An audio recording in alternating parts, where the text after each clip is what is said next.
সবাইকে জানাচ্ছি আজকে থেকে আপনি ফিরে আসবেন। এই সিন্ডিকেট যারা করছেন তারা জালেম। তারা কি জালেমের বিরুদ্ধে আল্লাহ বলেন আমি নিজে মামলা দেব। সুতরাং সিন্ডিকেটের মাধ্যমে যারা জালেম হয়ে যাচ্ছেন আর টাকা পয়সা আপনার কিছু আসবে, কিন্তু আপনি জালেমের খাতায় নাম লিখান, কিয়ামতের দিন আল্লাহ নিজে আপনার বিরুদ্ধে মামলা দায়ের করবে। তখন আপনার এই সম্পদ, আপনার এই ছেলে মেয়ে, এই বউ দলের লোক সব দিয়েও পার পাবেন না। সূরা আলে ইমরান এটা আছে। কিয়ামতে কাফেরেরা তামাম পৃথিবীর সব দেওয়ার জন্য আল্লাহকে বলবে এগুলো সব দিয়ে দিলাম, আল্লাহ তুমি আমাকে অন্তত বাঁচাও। আল্লাহ পাক বলেন কখনোই না। এটা সূরা মারিজের ভেতরে আছে। ইয়াওয়াদুল মুজরিমু লাউ ইয়াফতাদি মিন আযাবি ইয়াউমিদিন বিবানি ওয়া সাহিবাতিহি ওয়া আখি ওয়া ফাসিলাতিহি আল্লাতী তুমি ওয়া মান ফিল আরদি জামিআ সুম্মা ইউনজি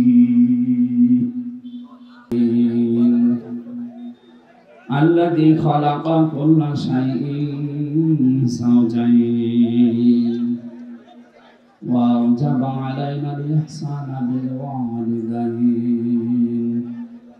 ونشهد أن لا إله إلا الله وحده لا شريك له وأشهد أن محمدا عبده ورسوله سيد الكونين صلى الله عليه وعلى آله وصحبه وأتباعه أجمعين ليلا ونهارا في الطرفين.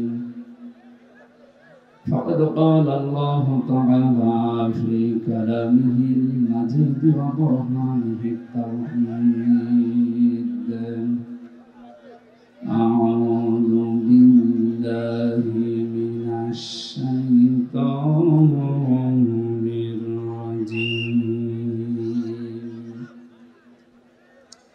بسم الله الرحمن الرحيم.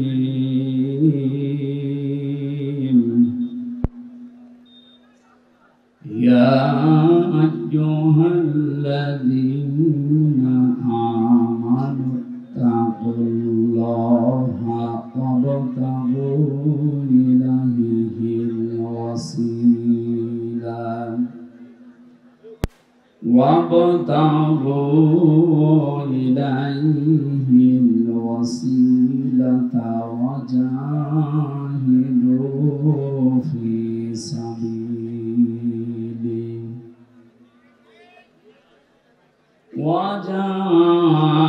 وجاهدوا في سبيله لعلكم تفلحون.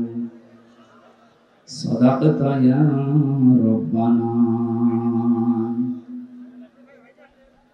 عن أنس رضي الله تعالى عنه قال قال النبي صلى الله عليه وسلم القيس من دان نفسه وعمل لما بعد الموت والعاجز من أتبع نفسه هواها وتمنى على الله. رواه الترمذي. وقال تعالى في شان حبيبي وما زادهم إلا إيمانا وتسليما. اللهم صل على سيدنا مولانا محمد وعلى آل سيدنا مولانا محمد. আলহামদুলিল্লাহ। কি আরম্ভ করেছেন? এই কয়জন মানুষকে এরকম সংস্কার করলে হবে? আর এরা যে দাঁড়িয়ে আছে কি এখানে কি ভেজা নাকি? জায়গা কি?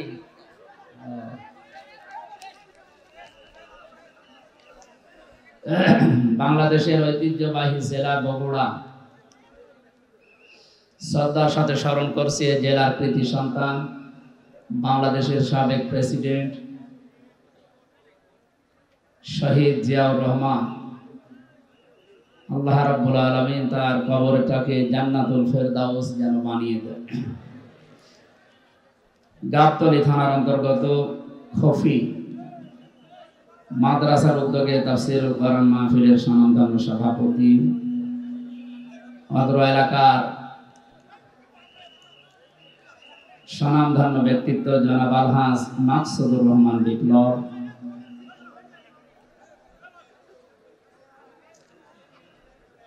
উপস্থিত আছেন আলহাজ মোহাম্মদ আজহার আলী পরামানি, প্রধান অতিথি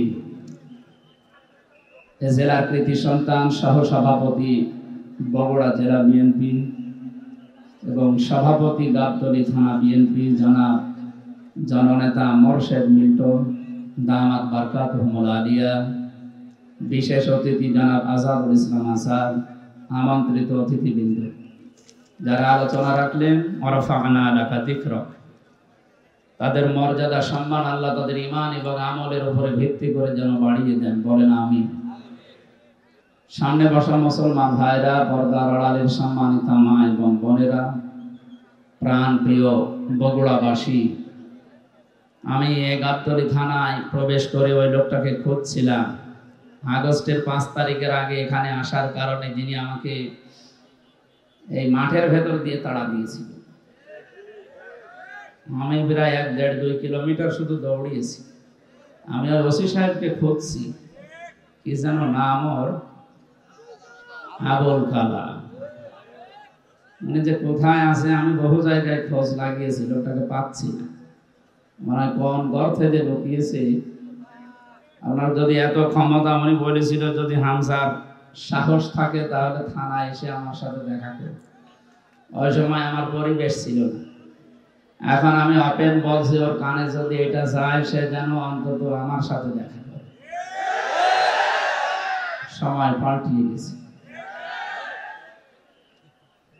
9টা দফা ছিল ছাত্র আন্দোলনের, এর ভেতরে অন্যতম দফা এই যে সংস্কার চাই আমরা। কি চাই বলেন বলেন। এদেশে 1628 জন মানুষ দায়িত্ব পালন করেছিল এই সিআরে, এই সিআর না এরকম সিআরে। তার ভেতরে আপনার এই যে এখান থেকে এখন মনে হয় কোন জায়গায় যে আছে আবুল কালাম পর্যন্ত। আমরা চাই সংস্কার যখন আরম্ভ হয়েছে ডক্টর মোহাম্মদ ইউনূস খুব তাড়াতাড়ি যেন এই 1628টা সিআরে ওই জালেম এবং জালেমদের দোষর একটাও যেন না থাকে, সব পাল্টিয়ে হবে। পাল্টানো শুধু না, পাল্টিয়ে তাড়াতাড়ি করে নির্বাচন দিন। কারণ যে ষড়যন্ত্র বাইরে চলছে, আপনি জানেন কিছুদিন পরে আমেরিকায় নির্বাচন। যে লোকটা সামনে আসার চিন্তা ভাবনায় আছে, যদিও আমার মনে হচ্ছে পারবে না, এই ট্রাম্প, ও আবার এই জালেমার বন্ধু, যিনি পালিয়েছে তার বন্ধু। সেই হিসাবে উনি তো বিভিন্ন মোড়কদের কাছে তদবির করছে যে আমি নির্বাচিত সরকার ছিলাম, আমাকে উৎখাত করা হয়েছে। এটা যে দাহা মিথ্যা কথা, শয়তানও বিশ্বাস। আপনি যদি শয়তানকে এখন ডাক দিয়ে বলেন যে 15 বছর কি উনি নির্বাচিত ছিল, শয়তান পর্যন্ত বলবে না। কথা বলে না কেন? কুকুরকে যদি জিজ্ঞাসা করেন যে দেখো বলো এই যে 15.5 বছর দায়িত্বে ছিল কি নির্বাচিত, কুকুর ঘোড়ার মতো হাসবে। এ কি বলে, একটা কথা হলো। নির্বাচনের আগে 154 জন হয়ে যায়, দিনের ভোট রাতে হয়ে যায়, ও আবার বলেছে আমি নির্বাচিত। আল্লাহ বলেন আমি নির্বাচিত করি। বগুড়াবাসী, নির্বাচিত করা হয় যে পদ্ধতির মাধ্যমে, ওই পদ্ধতির নাম কি? নির্বাচন। বলেন বলেন বলেন। নির্বাচনের মাধ্যমে নির্বাচিত করা হয়। আমাদেরকে আজকে এলাকায় যত মানুষ আছে কোরআনে কারীম শোনার জন্য আল্লাহ নিজে নির্বাচিত করেছেন। বহু মানুষ ছিল, সবাইকে আল্লাহ আসতে দেয়। আমি তো আশ্চর্য হচ্ছি, মাত্র এই কয়েকজন মানুষে আপনি এত গ্যাঞ্জাম করেন কেন? এটা কোন বিভাগের ভেতরে? রাজশাহী। আর একটু হলেই তো সমস্যা হয়ে যেত। এ বিভাগে জেলার পরে তো যে জেলা শুরু গাইবান্ধা, ওটা কোন বিভাগ? রামপুরে একটা নাম আছে, থাক ওইটা বলার দরকার নেই। আপনাদের আচরণে যেন আবার ওইটা চলে না আসে। এই মাত্র কয়েক হাজার মানুষ এত ক্যান্সার করেন। বাংলাদেশের সবচাইতে বড় আলোচনা হয় পাবনা দারুল আমান ট্রাস্টে, এর চাইতে 20 গুণ মানুষ বেশি হয়, কোনো আওয়াজ পাওয়া যায় না। প্রায় 1.5 কিলোমিটার শুধু মানুষ বসে থাকে। আর আপনার এই কয়জন মানুষ এই আচরণ করেন, এটা রেকর্ড হচ্ছে, এই দেখেন কত ক্যামেরা। আপনি এখানে হাত তুলবেন, তাও এটা তামাম দুনিয়ায় ছড়িয়ে যাবে। আর যা করছেন এটা বগুড়ার বদনাম হয়ে যাবে না? এটা জানার তারেক জিয়া সাহেবের এলাকা নাকি? সম্মানিত ভাইরা, খুব সাবধানী। এখন কিন্তু চোখের পলক ফেললেও মিডিয়া ছড়িয়ে দিচ্ছে। কয়েকদিন আগে আপনাদের এই জেলার কৃতি সন্তান জনাব তারেক জিয়া ভাইয়ের সাথে আমি কথা বলেছিলাম হোয়াটসঅ্যাপে। আমাকে জানিয়েছিলাম যে আপনার জন্মস্থান বগুড়া, ওখানে যাচ্ছি, দোয়া চেয়েছেন, আমিও দোয়া করছি আল্লাহ রাব্বুল আলামিন তাকে সহি সালামতে আমাদের এই দেশে যেন আবার ফিরিয়ে আনে। একটু সাবধানে থাকবেন। যারা দাঁড়িয়ে আছেন দাঁড়িয়ে থাকেন, বসে আছেন বসে থাকেন, যদি মনে বলে শুয়ে থাকবেন তো শুয়ে পড়েন, কিন্তু কথা বলবেন না। আমার রিকোয়েস্ট, আপনি হাত পা ধরে বলছেন, আপনি কথা বলবেন না ভাই, কারণ কোরআন যারা শুনতে আসে তাদের কিছু দায়িত্ব আছে। আল্লাহ তাআলা বলেন ফাসতামিউ লাহু আনসিতু, যখন কোরআনে কারীম আরম্ভ হবে শুনবা এবং চুপ থাকবা, দুইটাই ফরজ। কারণ এটা এখন সাধারণ অনুষ্ঠান না, এটা একটা ইবাদত। এটা কি ইবাদত? যেভাবে করা লাগে আপনি ওইভাবে করেন। লাআল্লাকুম তুরহামুন, আশা করা যায় আল্লাহর রহমত এখানে নাজিল হবে ইনশাআল্লাহ।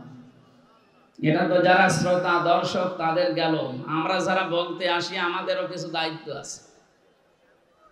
আল্লাহ রাব্বুল আলামিন বলেন কিতাবুন উনজিলা ইলাইকা ফালা ইয়াকুম ফি সাদরিকা হারাজুম মিনহু লিতুনযিরা বিহি ওয়া যিকরা লিল মুমিনিন।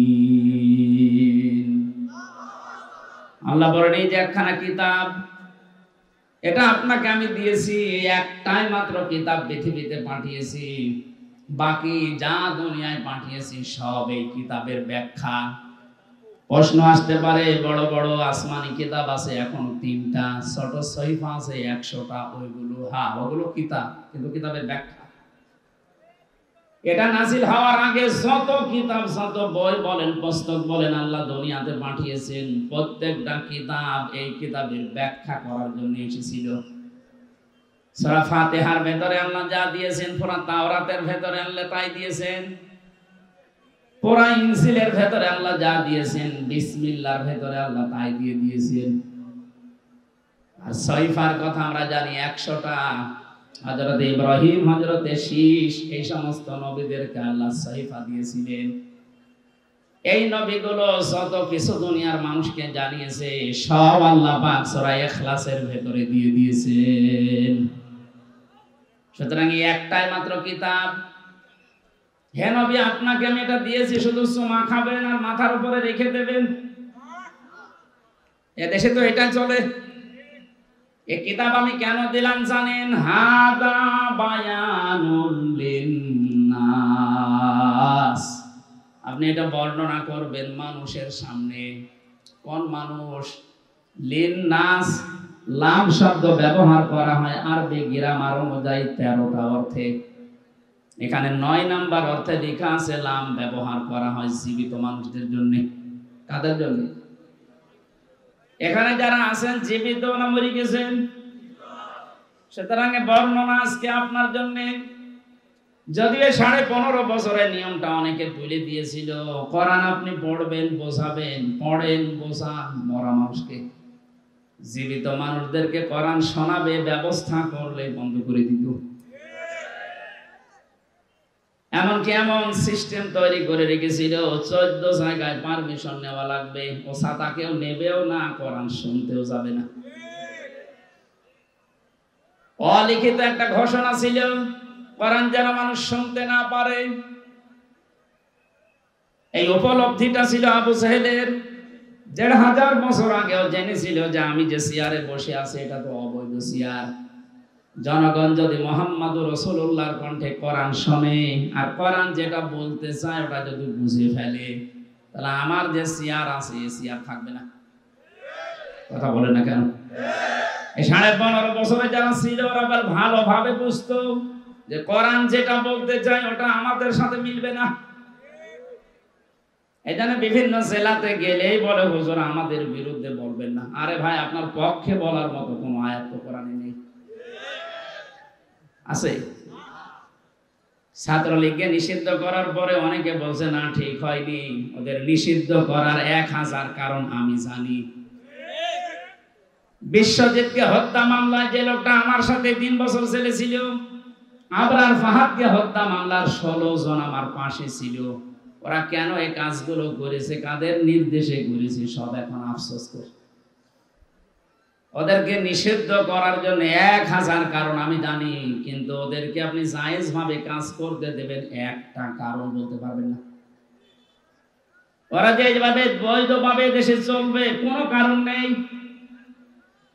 5 আগস্টের আগের দিন 4 তারিখে আমি দেখেছি একটা ছেলে হেঁটে যাচ্ছে আর হেলমেট মাথায় দিয়ে এরকম একটা বড় ছোরা নিয়ে, তোমার মনে হচ্ছে গরু কোপ মারছে। এই দৃশ্য তামাম দুনিয়া দেখেছে। ছেলেটা বেঁচে আছে কিনা আমি জানি না। এরপরও আপনি কোন বিবেকে বলেন যে ওদেরকে নিষিদ্ধ করা ঠিক হয়নি?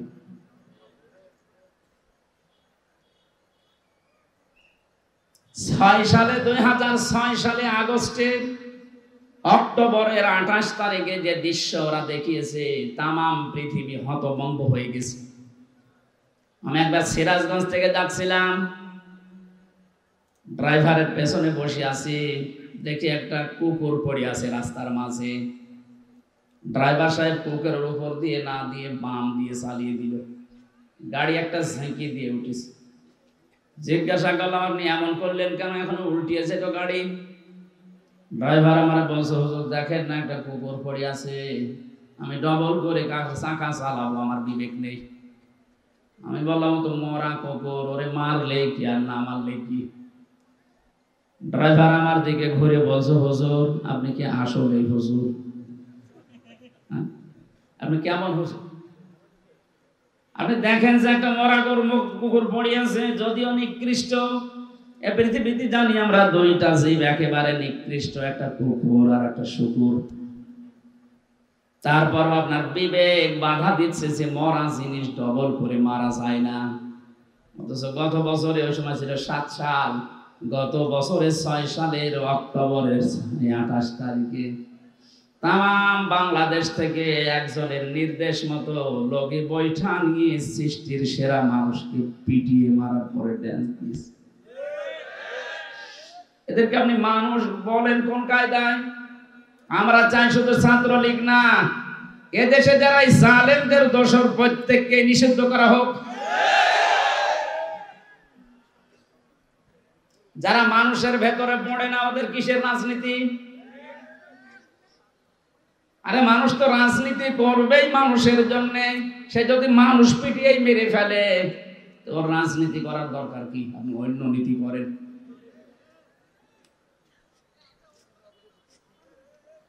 বগুড়াবাসী আমি যেটা বলতে চাই, লিন্নাস আল্লাহ দিয়েছেন, লাম ব্যবহার করা হয় জীবিত মানুষদের কারণে।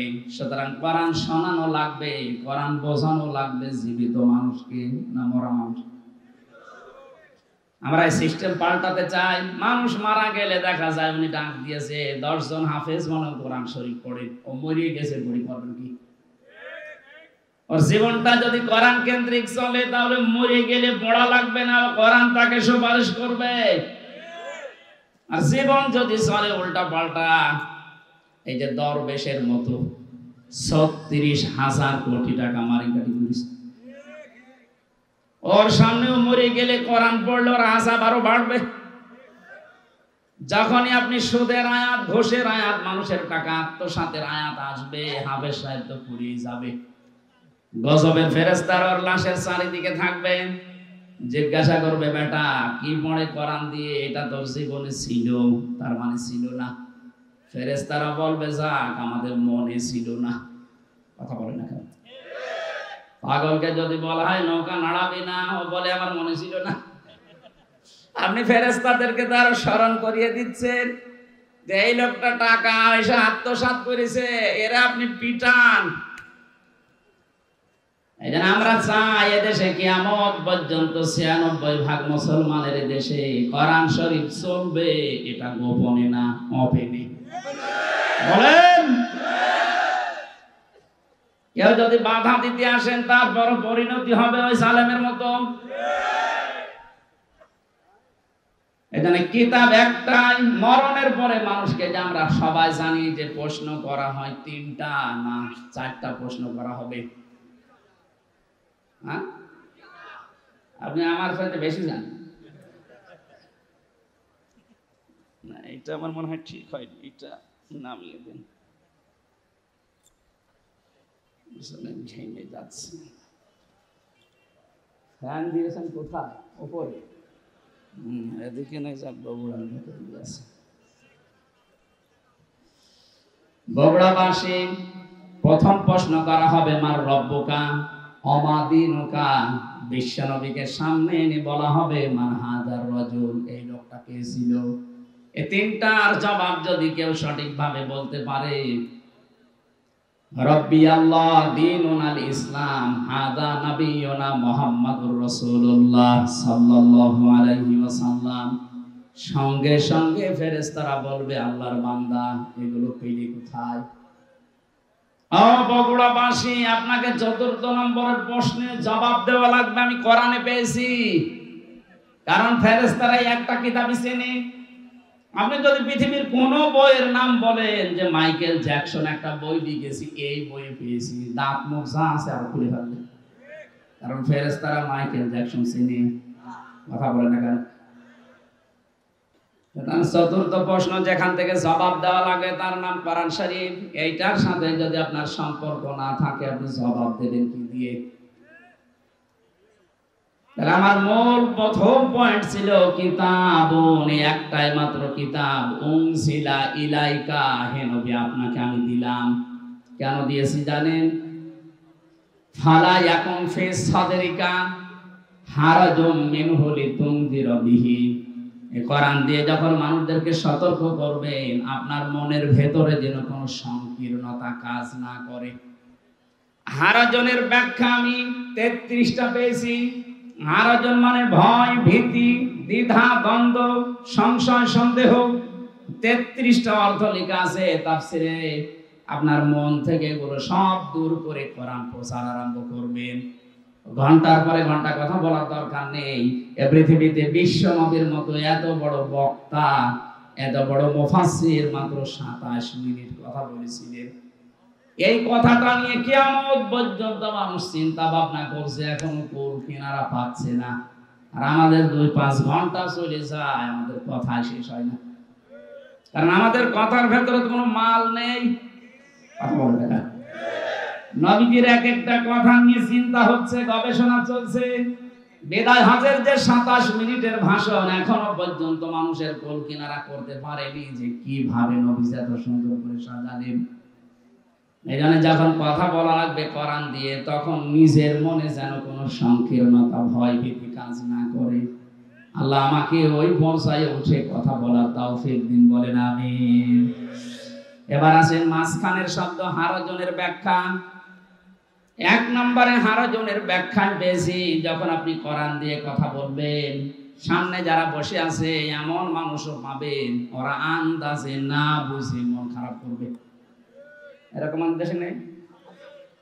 এগুলো আরো বেশি ছিল, এখন একটু কমেছে। আন্দাজে না বুঝে আল্লাহর বক্তব্য মন খারাপ করে রাগ করে চলে যায়।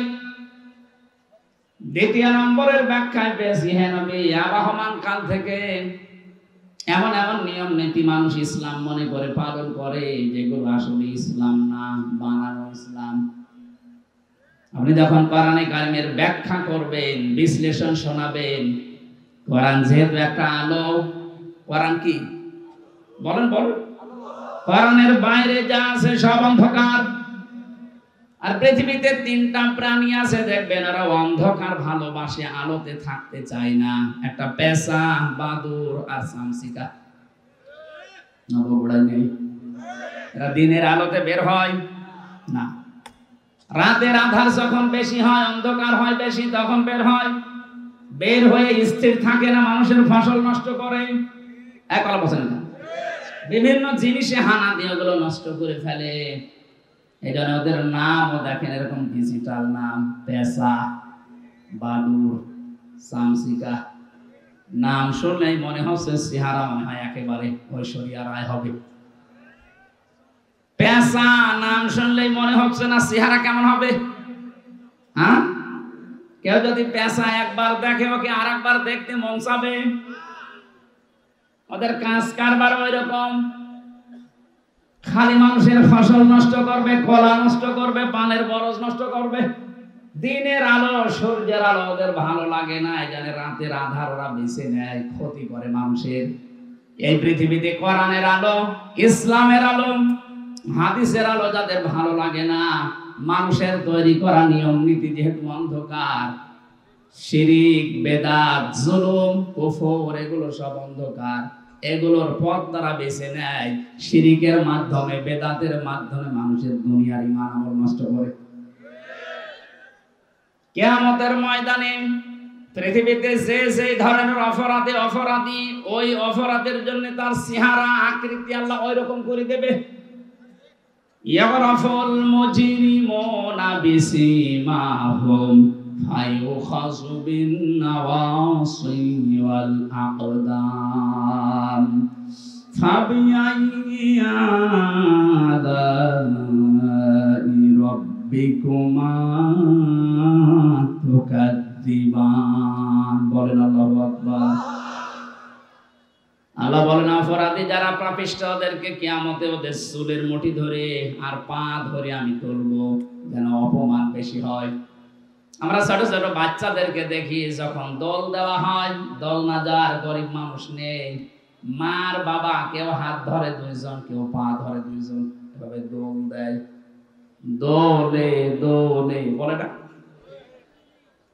কিয়ামতে ফেরেশতারা এই পাপিষ্ঠ মুজরিম যারা, যে সেই ধরনের অপরাধী ওর চেহারার ভেতরে আল্লাহ এটা ফুটিয়ে তুলবে। ওই চেহারা নিয়ে কেউ হাত ধরবে, চুল ধরবে, কেউ পা ধরবে, এভাবে দোলে দোলে এক দোলে দেবে জাহান্নামের মাঝে। এখানে আমার শিক্ষা দেওয়ার বিষয়, যারা দিনের আলো, সূর্যের আলো না ভালো লাগার কারণে অন্ধকারের পথ বেছে নিয়ে ওদের নাম ওলট পালট হয়ে গেছে। আমরা দুনিয়াতে যারা ইসলামের আলো, কোরআনের আলো সহ্য হয় না, এই চেহারা যত সুন্দর হোক, আল্লাহর কসম এই চেহারা থাকবে না। দুনিয়াতে যে যে ধরনের কাজ করেছেন ওই চেহারা আপনাকে আল্লাহ ফুটিয়ে তুলবে। পৃথিবীতে দেখবেন এই যে শুকরের কাজ কি, নিজের মেয়ে, ছেলে, বউ এগুলো নিয়ে যায় এক জায়গায় বসে বসে আরেকজনের সাথে গল্প করে, আর ওগুলো সব কচু খেতে ছেড়ে দেয়। যাদের সাথে ছেড়ে দিয়েছে সবই তোর মাহারাম নাকি? দুনিয়াতে বহু এই শুকর মার্কা মানুষ দেখতে পাওয়া যায়। নিজের বউ সুন্দরী, নিজের মেয়ে, নিজের পুত্রবধূ এগুলো নিয়ে যায় মার্কেটে, বিভিন্ন অনুষ্ঠানে, দোকানে, নিজে এক জায়গায় বসে বসে গল্প করে, আর ওগুলো সব আল্লাহর রাস্তায় ছেড়ে দিয়েছে। বেশি বললাম।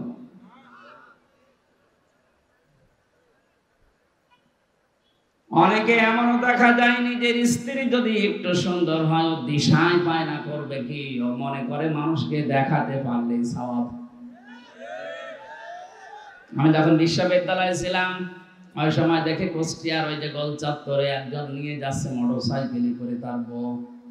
সালাম দিলাম, কে? ভাবি। কি পরিয়েছেন, কি শাড়ি না মশারি?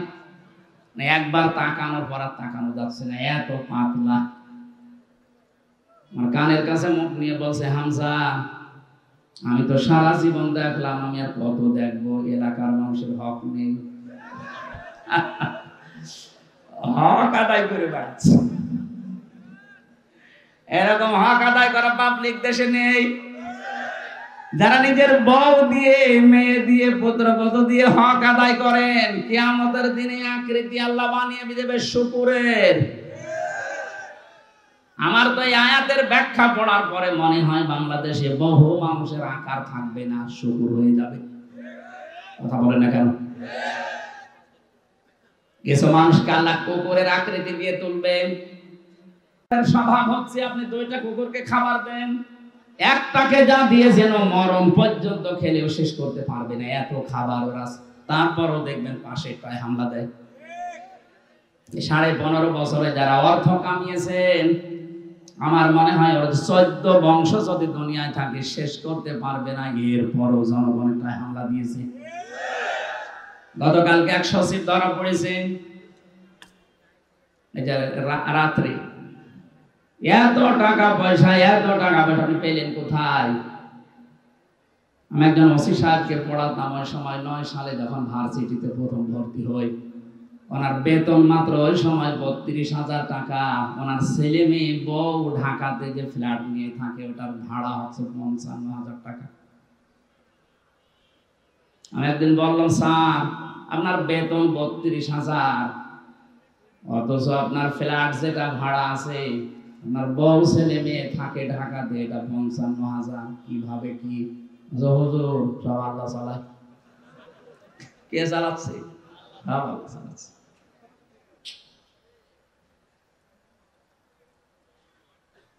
যারা অবৈধ ইনকামে বাম হাত ব্যবহার করছেন, আমি আমার ইমান থেকে কথা বলছি, আল্লাহর কসম, আপনার এই বাম হাতের ইনকামে যত কোটি কোটি টাকা পয়সা কামাই করবেন, অর্থ সম্পদ বানাবেন, আপনার এই অবৈধ টাকা আপনার বউ আপনার ছেলে মেয়ে এরা 2 পায়ে দাঁড়িয়ে আছে ভোগ করার জন্য। কিন্তু এগুলোর দ্বারা যে অপরাধ যে গোনা হবে, একটা গোনা আপনার ছেলে মেয়ে বউ কেউ নেবে না। আল্লাহ এই প্রশ্নপত্রটা আগে আমাদেরকে দিয়ে দিয়েছেন। এরপরেও যদি আমরা ফেল করি, এক ছাত্রের গল্প শুনেছিলাম, এসে বাবার কাছে কাঁদতেছে। বাবা বলে, কি কাঁদো কেন? আব্বা রেজাল্ট দিয়েছে কি, তুমি পাস না ফেল? কথা বলে না। বারবার জিজ্ঞাসা করার পরে যখন কথা বলে না, দিয়েছে 2 থাপ্পড়। বলবি তো তুই পাস না ফেল? এবার মুখ খুলেছে, বলছে, আব্বা ফেল করলে তো কত ছিলাম 5-এ, নামিয়ে দিয়েছে 3, এখন আমার 5-এ উঠতে 2 বছর লাগবে। আমরা যে পাগলামি গুলো করছি, সূরা আলে ইমরানের 185 নম্বর আয়াতের শেষে আল্লাহ এই তথ্যটা দিয়েছেন, ওয়ামাল হায়াতুদ দুনিয়া ইল্লা মাতাউল গুরুর। ও পৃথিবীর বান্দা বান্দিরা, দুনিয়ার জীবনটা কিন্তু একটা খেলাধুলা, এটা ধোঁকা। তোর স্ত্রী তোর জন্য ধোঁকা, তোর সন্তানাদি মা বাবা, এমনকি দুনিয়ায় যত মানুষ তোকে ভালোবাসি বলে দাবি করে, সবগুলো ধোঁকা। এগুলো সব কাট হয়ে যাবে চোখ বন্ধ হওয়ার পর। ফাইদা নুফিখা ফিস সূরি ফালা আনসাবা বাইনাহুম ইয়াউমাইযি ওয়ালা ইয়াতাসাআলুন। সূরা মুমিনুনের ভেতরে আল্লাহ জানিয়েছেন, চোখ যখনই বন্ধ হয়ে যাবে মানুষের, পৃথিবীতে যত রকমের সম্পর্ক আছে, আত্মীয়তার হোক, রক্তের হোক, দলীয় হোক, যত রকমের সম্পর্ক সব আমি আল্লাহ কাট করে দেব। নসবের বহুবচন আনসাব, একটা সম্পর্ক তো থাকবে না। এ প্রশ্নপত্র হাতে পাওয়ার পরেও যদি কোনো জ্ঞানী মানুষ আমরা ফেল করে বসি, তবে আমাদেরকে 5 থেকে 3 না 5 থেকে 1-এ নামানো দরকার। আমি সহ যারা আছি এরকম পাগল, আজকে থেকে আর পাগলামি যেন না করি। আমার কথা বুঝতেছেন? কিয়ামতে যদি কুকুরের স্বরূপ নিয়ে ওঠা লাগে, আমি কি করলাম এ বিশাল সম্পদের পাহাড় তৈরি করে, আমি ভোগও করতে পারলাম না। দুনিয়াতে যদি এই অপমান, এই যে সচিব যিনি ধরা পড়েছে রাতে, ওনার যে এখন কি হবে উনি জানি আর আল্লাহ জানি। আর ইসলামী রাষ্ট্র হলে ওনাকে তাহলে ফাঁসি দেওয়া হয়তো। যে কয়জনই ধরা পড়েছে আপনি তাকান, এক একজনের শুনলাম 620টার উপরে বাড়ি আছে তার, সারা পৃথিবী মিলে। ভ্যান চালকের মতো যদি হালাল রোজে উপার্জন করা লাগতো, কিয়ামতের আগে এই পৃথিবীতে কেউ 620টা বাড়ি বানাতে পারতো না। অথচ 15.5 বছর অলরেডি অনেকে বানিয়েছে। 350 এমপি এবং নির্বাচন কমিশনের যে 15 জন দায়িত্বে ছিল, একজন পটল তুলেছে, এখন 14 জন আছে। প্রত্যেকের এখন হিসাব নেওয়া হচ্ছে যে টাকা পেলেন কোথায় বলেন। ইসলাম যদি এদেশে থাকতো, হিসাব না, শুধু ধৈর্য আর প্রমাণ হলেই কে আল্লাহ ফাতে করে দিত। এইটা দেখার পরে কিয়ামত পর্যন্ত এই দেশে আর অবৈধ সম্পদের পাহাড় কেউ গড়তো না। এটা বন্ধ করা দরকার। আর এটার জন্য কোরআনে কারিমের আইন ছাড়া বানানো আইন দিয়ে সম্ভব না। যেহেতু এখনো কোরআনে কারিমের আইন এদেশে আসেনি, আমরা যারা বিবেকবান আছি, কিন্তু বিবেকটা কাজে লাগা। কুকুরের মতো স্রোত নিয়ে কিয়ামতে উঠলে কি হবে আপনার? আপনি মনে করেন 2000 বছর হায়াত পেলেন, 2000 বছর পরে তো মরবেন নাকি? কথা বলেন না কেন? আপনার কাছে কত বড় বড় মহারথী কবরে চলে গেছে।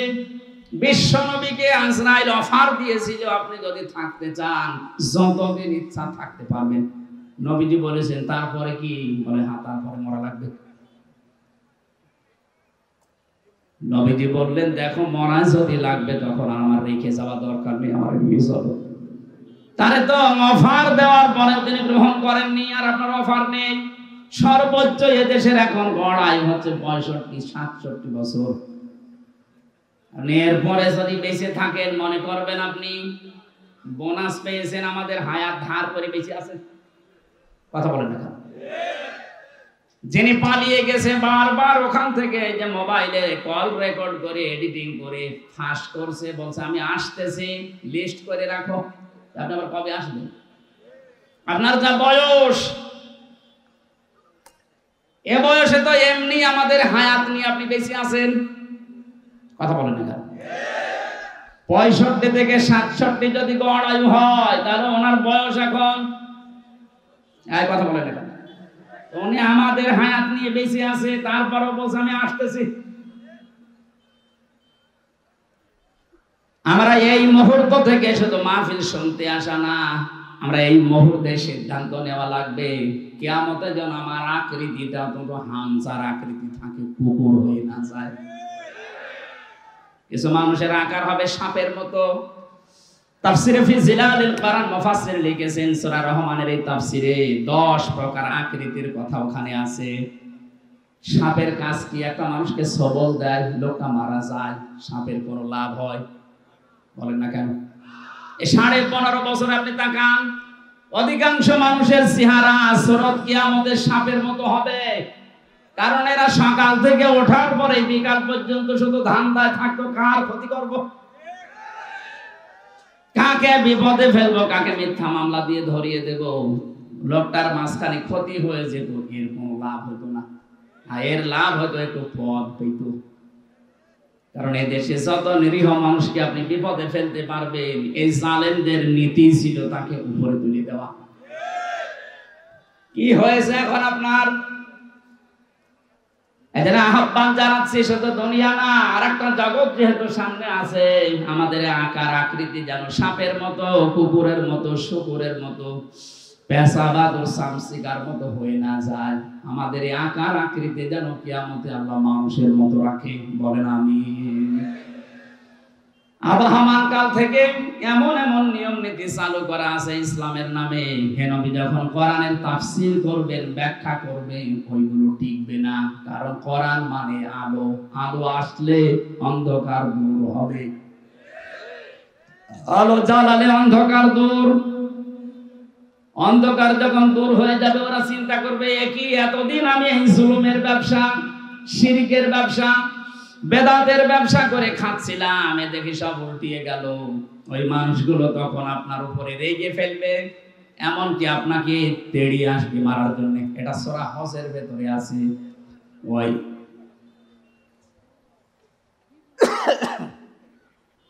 ওয়াইদা তুতলা আলাইহিম আয়াতুনা বায়্যিনাতিন তা'রিফু ফি ওয়ুজুহিল লাযিনা কাফারুল মুনকার।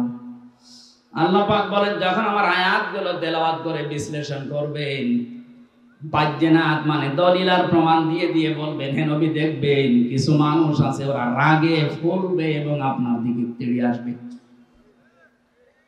এখানে কোরআনে হারাজনের ব্যাখ্যায় দুইটা পড়েছি, না বুঝে রাগ করা এবং কিছু মানুষের ব্যবসা বাণিজ্য বানানো সেগুলো বন্ধ হয়ে যেতে পারে, তখন তারা মন খারাপ করবে, রাগ করবে। এই ধরনের মানুষ সারা পৃথিবীতে আছে, বগুড়ায়ও আছে। কথা বলে না কেন? আমরা কারো দিকে না তাকিয়ে কে খুশি হবে বেজার হবে না, আমার আল্লাহর দিকে তাকিয়ে আমরা আরম্ভ করছি। সূরা মায়দা 35 নাম্বার একটা মাত্র আয়াত পড়েছি। জবান খুলে কোরআনের সোনালী আয়াত পড়েন, আউযু বিল্লাহি মিনাশ শাইতানির রাজিম, বিসমিল্লাহির রহমানির রহিম,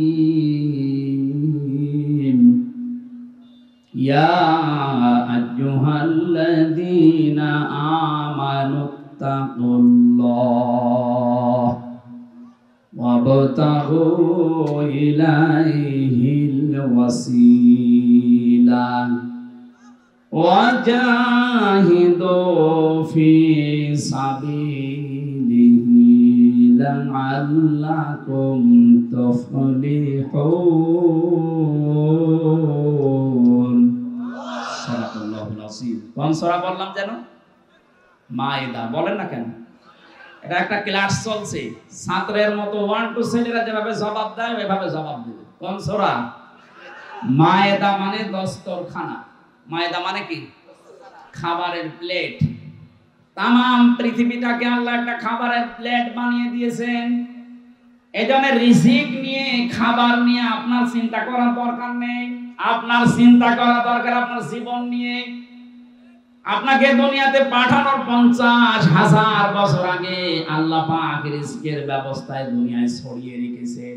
আপনার রিজিক যেভাবেই হোক আসবে, কিন্তু এই রিজিকটা পাওয়ার জন্য কেউ যদি বাম হাতের ইনকাম করে, আমার আল্লাহর আরশ পর্যন্ত তার উপরে কেঁপে যায়।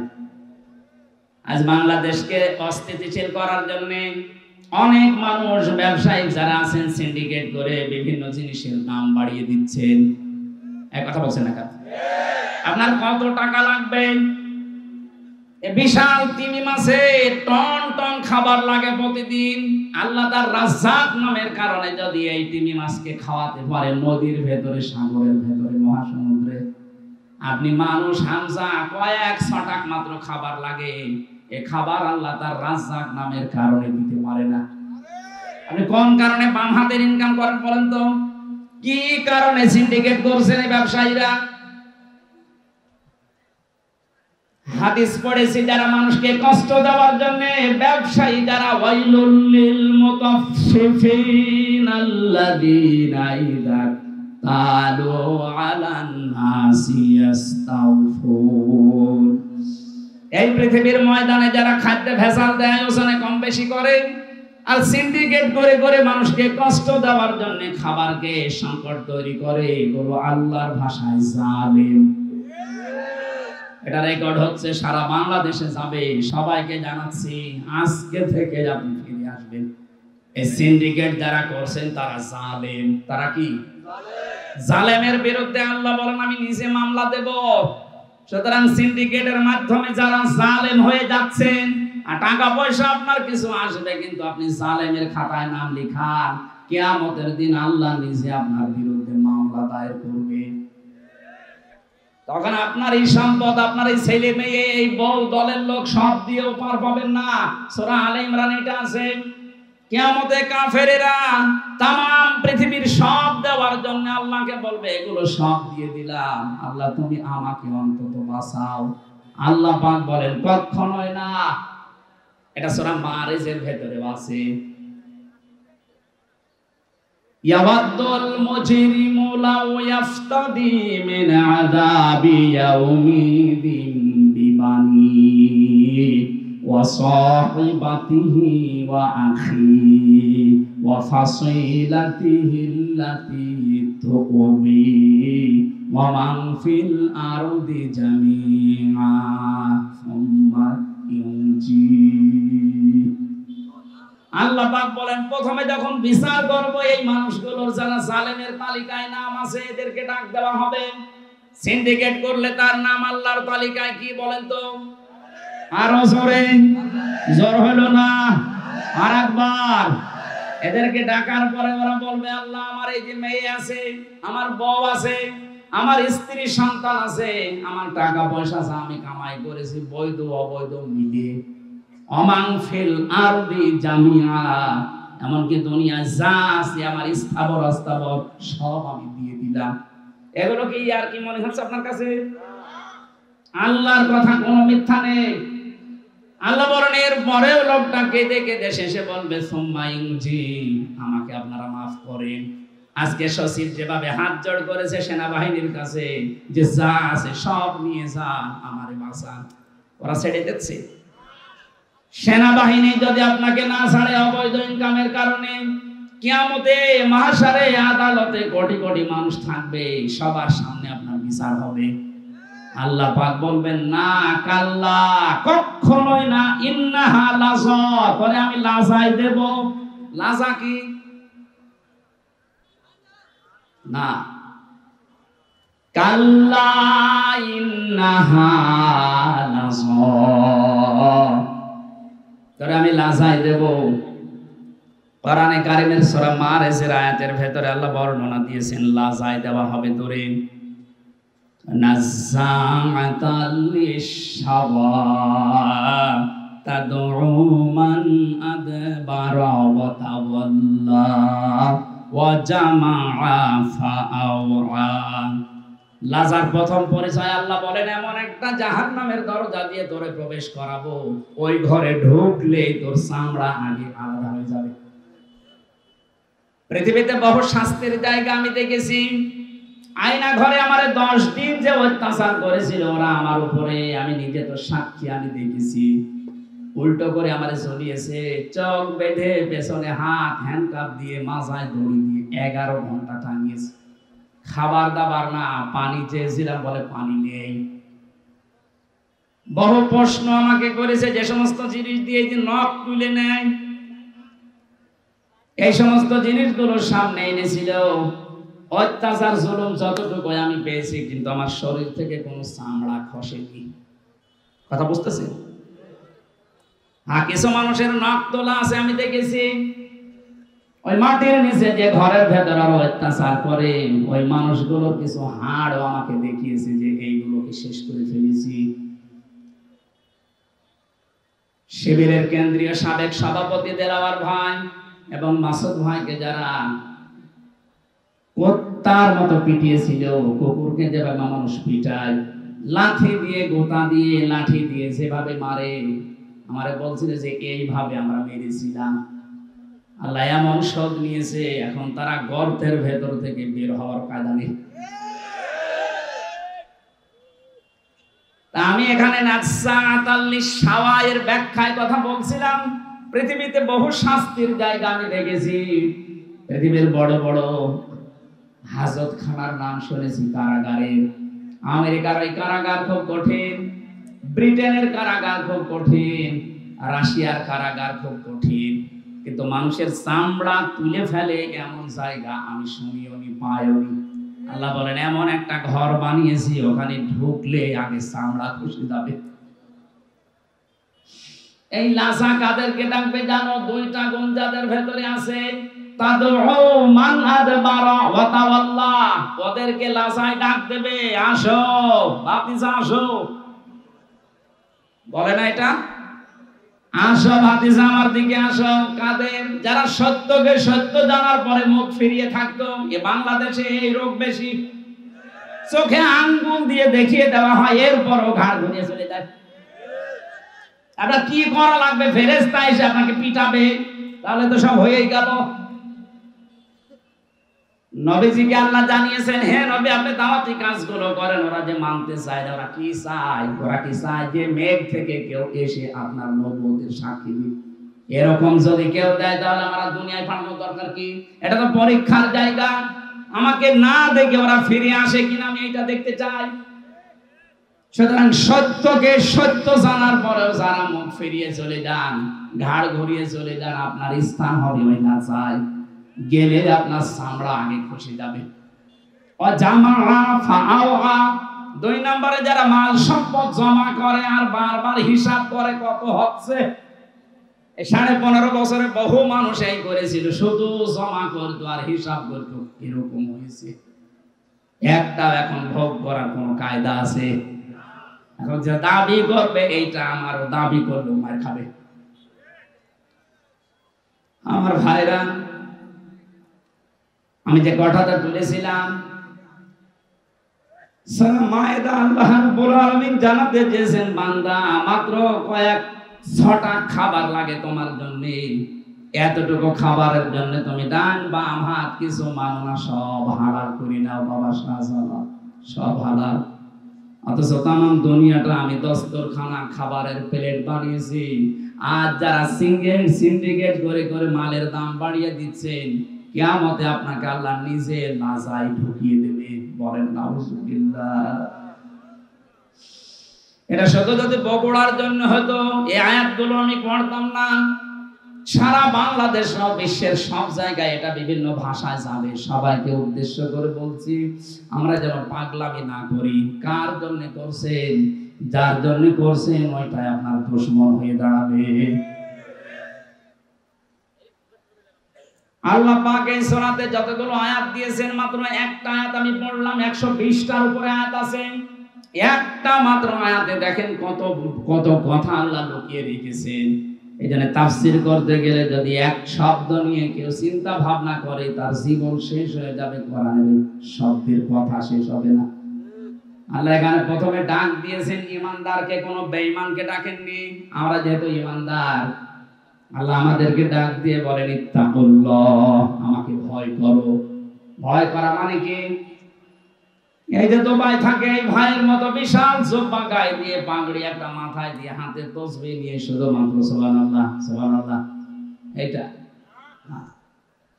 ভয়ের ব্যাখ্যা পেয়েছি আমি 9টা। দুনিয়াতে সত্যি যদি কেউ আল্লাহকে ভয় করতে পারে, ভয় মানে খৌফ মানেও ভয়, তাকওয়া মানেও ভয়, ইনজার মানেও ভয়, কিন্তু ওই সমস্ত শব্দ না দিয়ে আল্লাহ তাকওয়া দিলেন কেন? খৌফ মানে সাপ দেখে ভয় করা, ইনজার মানে পুলিশ দেখে ভয় করা, কিন্তু তাকওয়া মানে আল্লাহর এমন ভয়, আল্লাহকে না দেখে ভয় করা শুধু না, তার নিষিদ্ধ কাজগুলো ঘৃণা করে ছেড়ে দেওয়া। তাহলে আজকে থেকে আমরা এই ভয় অর্জন করব। আল্লাহর যত নিষিদ্ধ কাজ আছে শুধু ছেড়ে দেব না, ওটা ঘৃণা করে ছেড়ে দিয়ে চলে আসবো। কথা বলে না কেন? তাহলে এই মাহফিল সাকসেস হবে। আমার জীবনে আমি কিছু পেতে পারি। এখন থেকে যদি আমল শুরু না হয়, সকাল থেকে আপনার মনে থাকবে না। আজকে থেকে, এখন থেকে আরম্ভ করা লাগবে। যাদের কাছে আল্লাহর নিষিদ্ধ যেই জিনিস আছে, এই মুহূর্তে এটা বাদ দেওয়া লাগবে। শুধু না, ঘৃণা করে। কি করে? বলেন বলেন। এই যে মোবাইল, এই মোবাইলে অনেক মানুষের এমন কিছু আছে যেটা নিজে নিজে দেখলে আনন্দ পায়, ভালো লাগে, মজা লাগে, আর অন্য কেউ দেখলে লজ্জা পায়। এই কথা বলছেন না কেন? এইটাই নিষিদ্ধ। সেটা যদি আপনার বান্ধবীর নাম্বার থাকে, ওইটাও নিষিদ্ধ। যারা পরকীয়া প্রেমের নাম্বার রেখেছেন, ওইটাও নিষিদ্ধ। নিষিদ্ধ যে জিনিস, এটা সংজ্ঞা হচ্ছে যে যা নিজে দেখলে ভালো লাগে, অন্য দেখলে লজ্জা পায়। এক কথা বলছেন না কেন? এরকম যাদের আছে, এই মুহূর্তে এটা ডিলিট করা লাগবে, তাও ঘৃণা করে। কারা কারা ডিলিট করবেন হাত তোলেন তো। কি আছে দেখি, মোবাইল দেখি, মোবাইল দেন। মোবাইল নেই মানে ক্যামেরা না। এই যারা হাত তুললেন, সত্যি আপনার মোবাইলে কি আছে এমন বলেন তো, যেটা নিজে দেখলে আনন্দ পান, অন্য দেখলে আপনার লজ্জা লাগে? বলেন। যা আছে এখন বসে বসে চুরি করে ডিলিট করে দিন। যাদের বিভিন্ন বান্ধবীর নাম্বার আছে, পরকীয়া প্রেম করেন, এই নাম্বারও এখন ডিলিট করে দেন, ব্লক করে দেন। জীবনে ওসান আর কল দিতে না পারে, যা করেন। মুরব্বী মানুষ হাত তোলে, নাউজুবিল্লাহ। যুবক মানুষ একটা লাইন মাইন করলে মানুষ, মুরব্বী মানুষ কি লাইন করে না। আমি একটা উদাহরণ দিলাম মাত্র। তাকওয়া মানেও ভয়, খৌফ মানেও ভয়। খৌফ আল্লাহ দেয়নি, দিয়েছেন তাকওয়া। তার মানে আল্লাহর নিষিদ্ধ কাজ আজকে থেকে যেটা যেখানে বাঁধবে ওটা শুধু ছেড়ে দেবেন না, ঘৃণা করে ছেড়ে দেবেন। এই তাকওয়া যদি কেউ অবলম্বন করে, কোরআনে কারীম জানিয়েছে দুনিয়া আখিরাত মিলে আল্লাহ তাকে 27টা উপকার করবে। সুবহানাল্লাহ বলতে পারেন না? দুনিয়ার 1 নাম্বার উপকার, যদি বিপদে পড়ে দুনিয়ায়, এই তাকওয়ার কারণে নিষিদ্ধ জিনিস যেহেতু আল্লাহর কাছে সারেন্ডার করে ছেড়ে দিয়েছে ঘৃণা করে, দুনিয়ার বিপদে পড়লে আল্লাহ পাক নিজে তাকে সাহায্য করবেন। মানে এমন জায়গায় তাকে পৌঁছাবেন তার কল্পনাও ছিল না যে ওই জায়গায় যাওয়া যায়। এই আয়াতের তাফসিরে একটা ঘটনা আমি পড়েছি, তা বাড়ির ভেতরে আছে। শেষ করে দেব নাকি? 1 ঘন্টা হয়ে গেছে, আমার মনে হয় 1 ঘন্টা কথা বলার নিয়ম। একটা ক্লাস চলছে না, ক্লাস তো 45 মিনিট হয়। এতক্ষণ বসে থাকবেন আপনারা? সুবহানাল্লাহ ওয়ালহামদুলিল্লাহ। পানি নেই, পানি দেখি, পানি দিলে ভালো হয়। সুবহানাল্লাহ আলহামদুলিল্লাহ লা ইলাহা ইল্লাল্লাহ। ঠিক আছে।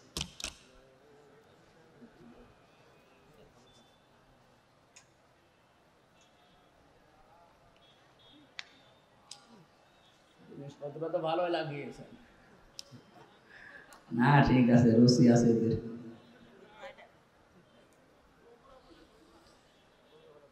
সুবহানাল্লাহ ওয়ালহামদুলিল্লাহ।